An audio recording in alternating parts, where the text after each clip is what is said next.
E aí, pessoal, tudo bem? Hoje eu queria falar com vocês sobre psicanálise. Hoje tá existe meio que um movimento contra a psicanálise, né? E muitas críticas, ela sempre foi muito polêmica, mas eu particularmente gosto muito e acho que a psicanálise tem umas ferramentas que são interessantes pra gente, né? Então, apesar de ter alguns aspectos que talvez o pessoal não goste, eu também não concorde 100%, eu não acho que a gente deve jogar o bebê com a água do banho, né? Então tem umas ferramentas e uns conceitos bem interessantes que a psicanálise apresenta que nos ajuda aí bastante. Então, não acho que a gente deva simplesmente ignorar, né? E alguns desses conceitos são esses aqui, o de id, ego e superego, né? Eles são bem pertinentes para a gente entender uma série de questões comportamentais, né? Então vamos entender aí o que é o id, o ego e o superego, né? Quando a gente nasce id aqui. A gente, né?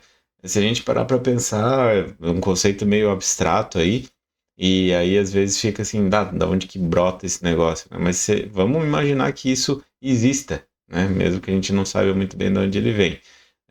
Mas o id seriam os impulsos, seriam tudo aquilo que a gente gostaria de fazer, que a gente não freia, o sentimento puro, por assim dizer, né? A criancinha é id puro. Eu tenho um pequenininho aqui em casa e ele faz, né? Ele é errante lá, ele vai lá e faz. E aí às vezes tu fala pra ele, pá, não faz isso aí. Aí ele ainda, aqui em casa, ele ainda falou assim, tá bom. E aí ele vai lá, faz igual. Então a gente começa assim, né? E aí, à medida que a gente cresce, ali por volta de uns 4, 5 anos, uma parte desse cara aqui, ele se modifica e vira esse cara aqui, que é o superego. O superego, então, é uma instância dentro do nosso sistema psíquico que vai controlar o que a gente faz, né? A gente vai começar a frear, a gente vai começar a identificar o que, que a gente não pode fazer, né? Então, é meio que aquela vozinha que fica na nossa cabeça dizendo, bah, cara, não faz isso não vai dar certo. É, quando a gente sabe que algo é errado, é esse cara aqui que vai nos dizer pra gente não fazer, né? Então, vamos dizer, esse cara aqui não deixa a gente fazer as coisas por dolo, né? Ele não deixa a gente fazer as coisas por intenção. Quando a gente erra e a gente sabe que tá errando e a gente sabe que tá errado e faz igual, foi o superego que atuou, por assim dizer, né? Ou deixou de atuar. Porque a gente sabia que não devia fazer alguma coisa e acabou fazendo, né? Então a gente tem que passar por cima desse cara para fazer alguma coisa errada. E aí o conjunto, né? Na verdade a gente tem aí essa terceira instância que seria nós mesmos. Esse cara ele fica no meio dos dois, então meio que um cabinho de guerra aqui desse com esse, né? Eles ficam puxando, uma hora o ego vai para cá, uma hora o ego vai para lá. E aí, na verdade, o todo, né? Tudo isso aqui é a gente. Seria quem a gente é. Então, essa estrutura e esse modelo, esse é um dos modelos da psicanálise para explicar o comportamento humano. Ele é muito útil, porque com esses três conceitos, a gente consegue explicar muito do que acontece no nosso dia a dia, no comportamento entre as pessoas, né? Por quê? Porque a gente só consegue viver em sociedade por causa do superego. Se a gente não tivesse superego, a gente ia ser id, né? E todo mundo ia fazer o que quer, o tempo todo, e aí a gente não ia conseguir se organizar como sociedade, né? E basta pensar que se a gente, por exemplo, eu acordo e vou para o meu trabalho, eu estou indo muitas vezes sem querer, sem estar com vontade, né? E se eu vou para o trabalho mesmo sem vontade, é porque existe uma concepção minha, né, um entendimento meu de que isso é necessário. Então eu vou além da minha vontade porque eu estou vislumbrando alguma coisa além dessa vontade, né? Um bem maior, de repente, ou o bem da minha família, né? Ou saber que eu preciso executar aquilo para ter o pagamento lá, para pagar minhas contas. Então é por conta do superego. Por outro lado, se a gente não tiver o id, né, porque a gente pode parar para pensar, tá, peraí, então o id é ruim, né, o id não devia existir, então.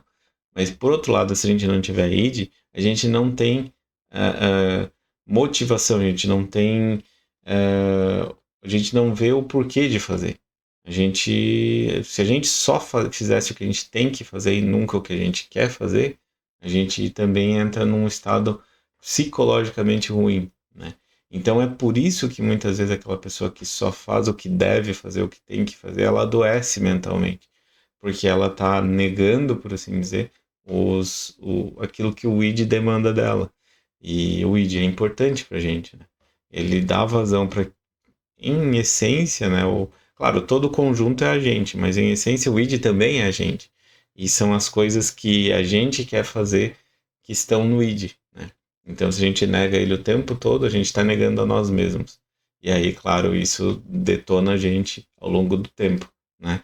E claro, o ego ali no meio é a gente equilibrando essa balança. Então, o ego é extremamente. Ele está sempre sob tensão, né? Porque na maioria das vezes a gente está em conflito, né? Eu acabei exemplificando, dizendo, a gente só, né, a gente vai pro trabalho por conta do superego, etc. Ou, a gente faz o que a gente gosta por causa do id. Mas na verdade a gente tá sempre no meio ali em conflito, porque, eu preciso ir trabalhar, acordei, né, tocou o despertador, eu tenho que trabalhar. Começa o meu conflito. E lembra que a gente falava que ansiedade é conflito? Então, aí eu começo assim, hoje eu não vou, hoje não vou, não tô afim. Aí o superego vem de cutuca, vai sim, tu precisa, tu não pode faltar, etc. Então aí tu vai lá, acorda e vai. Então a gente tá em constante conflito quando a gente usando esse modelo ali, né? E por isso que eu digo para vocês que ele é um modelo bem interessante para explicar as coisas, porque ele permite que a gente faça com esses elementos, a gente consegue então explicar esse comportamento, que o comportamento da gente na maioria das situações, né? Por que que eu não consigo falar não, né? Por exemplo, por conta desse sistema.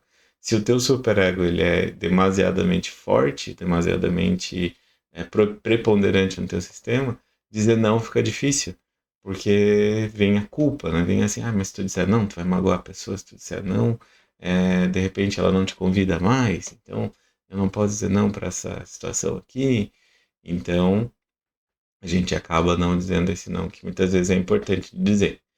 Pessoal, eu só queria dar uma pincelada, como se diz, né? Não quero alongar demais esse assunto hoje, mas por favor mantenham em mente esses conceitos aí. Eu vou me remeter a eles num futuro quando a gente falar de outras questões, porque eu muitas vezes vou me basear nesse modelo para explicar alguns outros aspectos da nossa vida, do nosso cotidiano. Me digam aí o que vocês acham da psicanálise, desse modelo todo aí, se faz sentido ou não faz, ou o que vocês acham que não funciona tão bem. E do mais é isso. Bom dia para todo mundo e forte abraço.